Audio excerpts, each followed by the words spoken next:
The tournament needs no introduction.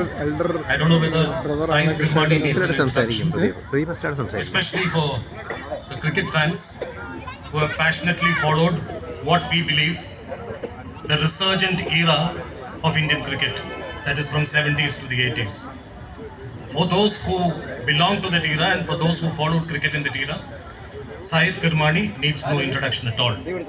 There's another reason why we don't have to introduce him today in this venue, because he has played here so many times. He was our guest on many occasions. And the other thing was, he sent a well-designed profile, which I think Santosh and the club authorities have been circulating on your WhatsApp, which says everything about Kirmani there. So I was just talking to him in the morning and I told Kiribai, this is perhaps one of the most challenging tasks ever given to me, to talk about Kiribai, something about which the audience might not know. So I'm just trying to complete the picture, through certain observations, certain readings.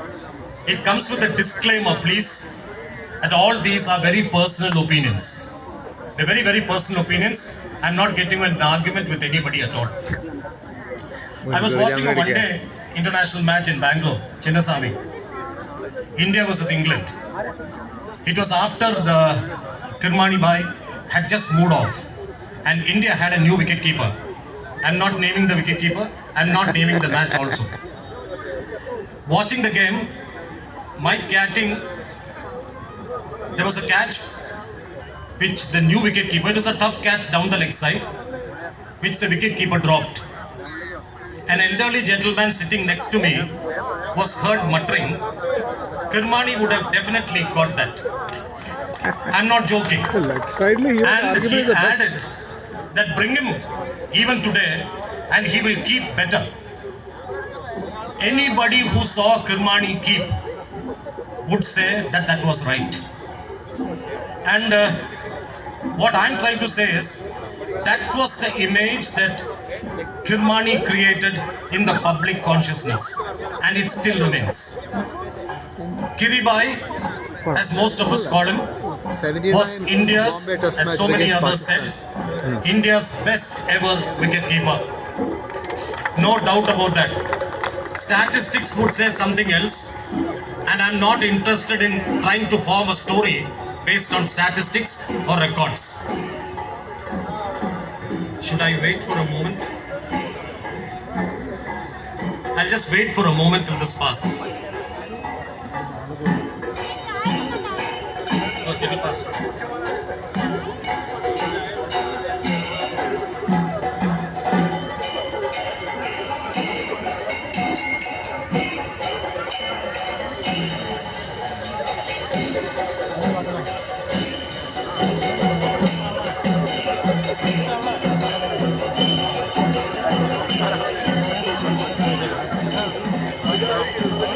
Krishna Sukshu on a daily. Krishna Sukshu on a daily and like Krishna Marabona procession like.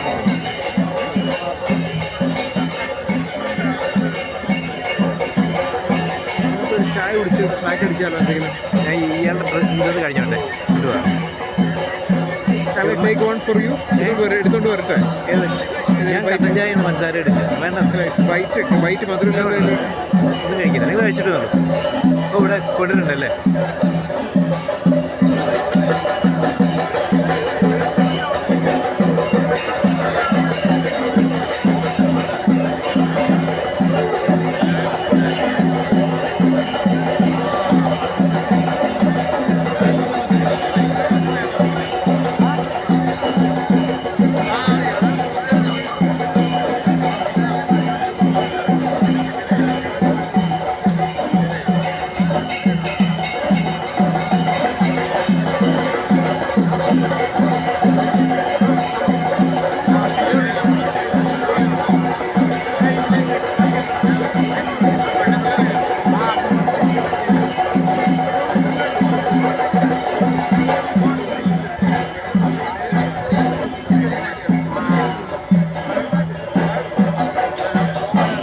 Yes, we continue.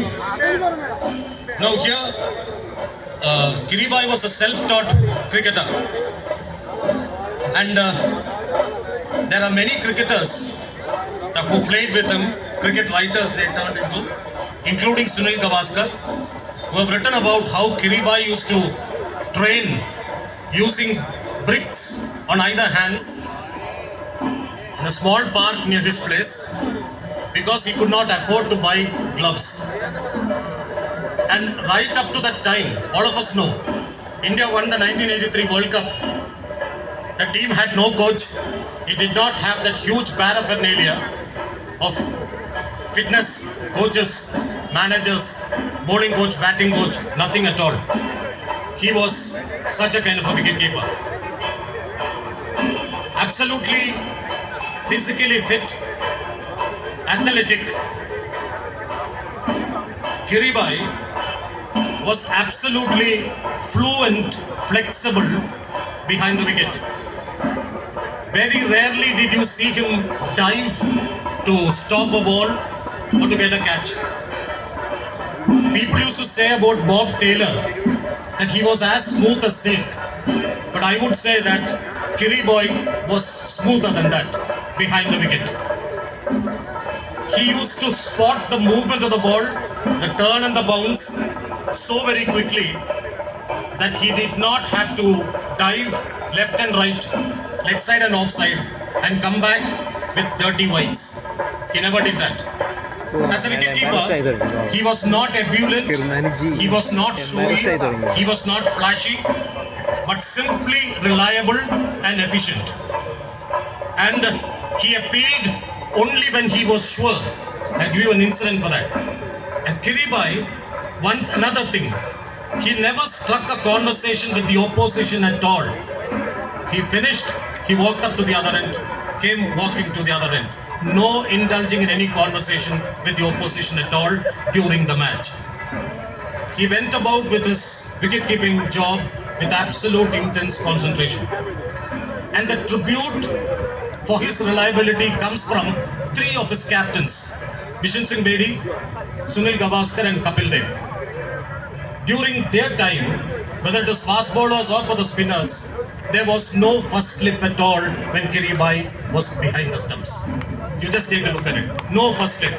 Because that was safe. You could put a second slip directly.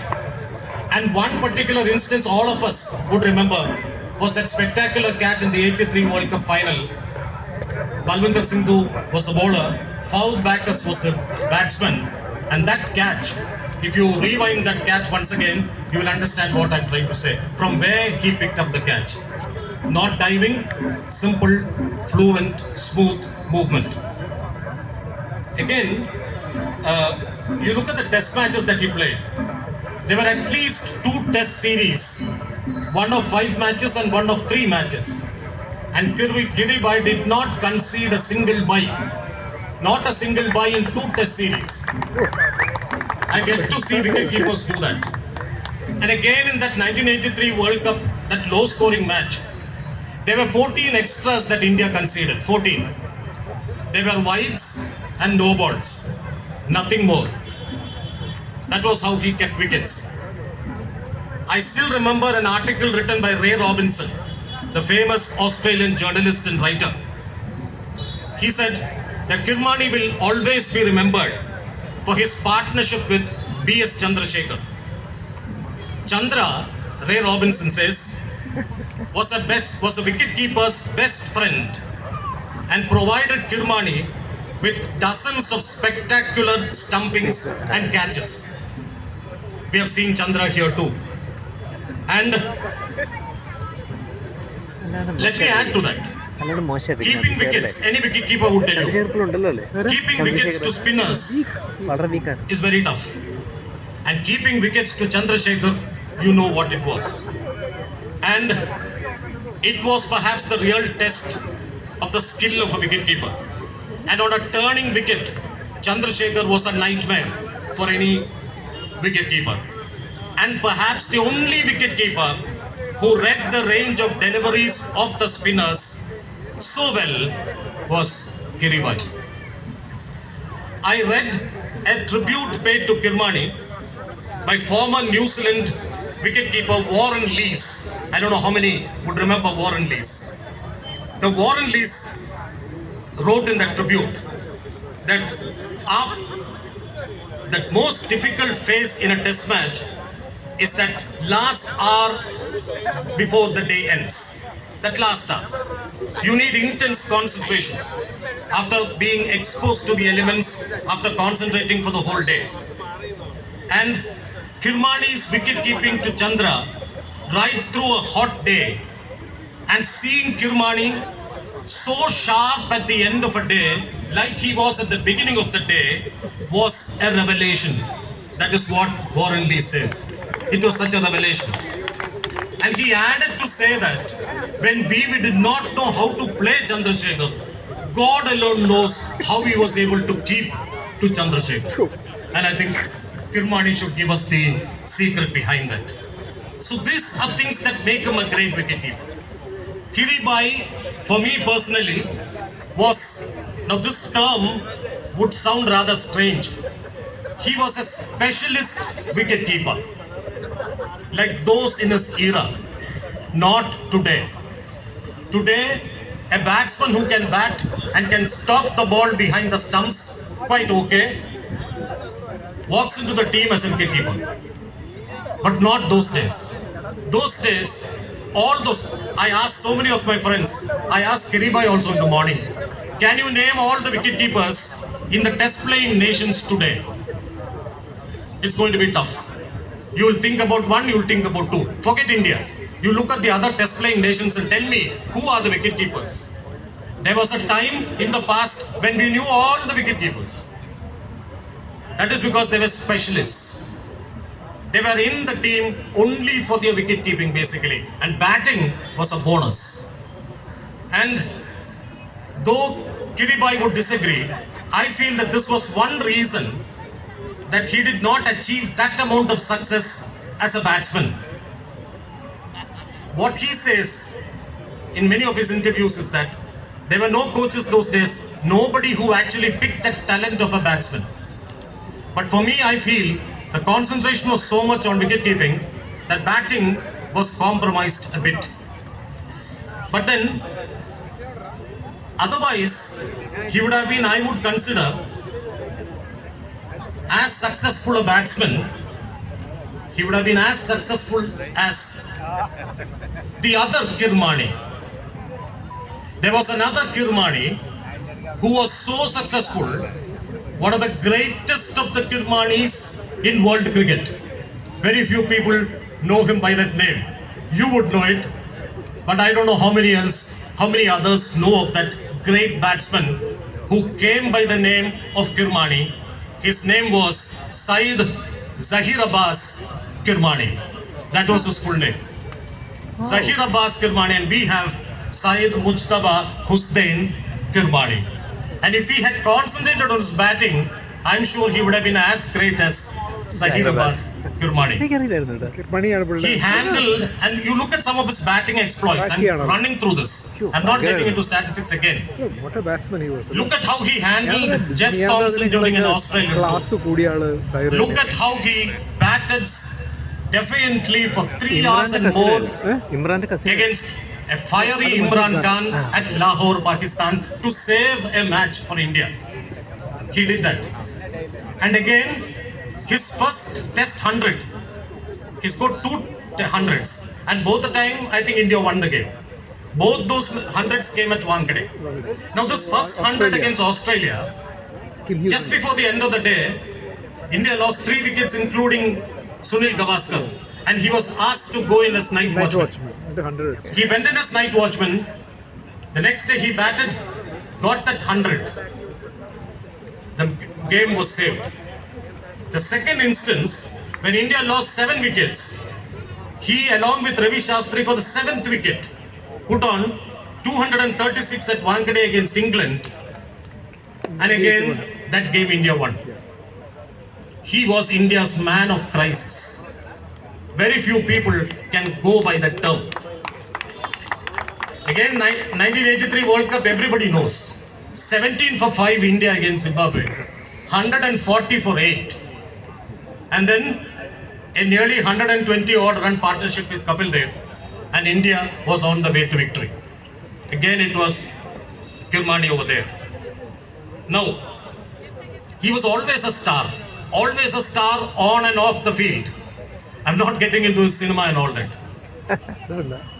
When I conclude, I have two very personal moments. During our veterans tour, there are few people here, Pradeep, Thomas Matthew, Dandu, all of us were there. Kiribati was part of that veterans tour a month tour to England, Denmark, Austria and Germany. He came in the middle of the tour and he went back before the tour ended. He played a few matches with us. I remember one match at Epsom Downs. I didn't play that match. But then, it's a small little town. It was just a friendly match. But by the time the match got over, a small little crowd had gathered just to meet Kiribati, get his autographs, and there was a man who was sketching the whole day, and that was a portrait of Kiribati, long after he had retired. And I also say with pride, there are so many Ranji Trophy players around here who have played against him. But I was one lucky bowler who bowled when he was behind the stumps. That was at the Bat and Ball Club, Hampshire, at Broad Halfpenny Down, when I get 3 wickets, 2 catches and 1 stumping by Kiribati. I could not have asked for more. Very few players would have had that luck. Even if you had played Ranji Trophy, you would have played against him. When I conclude, I again read about an incident that happened in Australia. When we were touring Australia, we were playing an up-country match against a young Australian side. A young batsman was batting, and he fractionally overbalanced when trying to play a drive of Chandrasekhar. Just fractionally overbalanced. And Kiribati had taken off the bails. He took off the bails, he looked at the square leg umpire and appealed, "How's that?" You know what the umpire said? The square leg umpire said, "Wonderful." That was the reply. He said, "Wonderful. Syed Kirmani is a wonderful cricketer, a wonderful man, a wonderful human being. And thank you so much for being here today with us on this very important occasion." Thank you.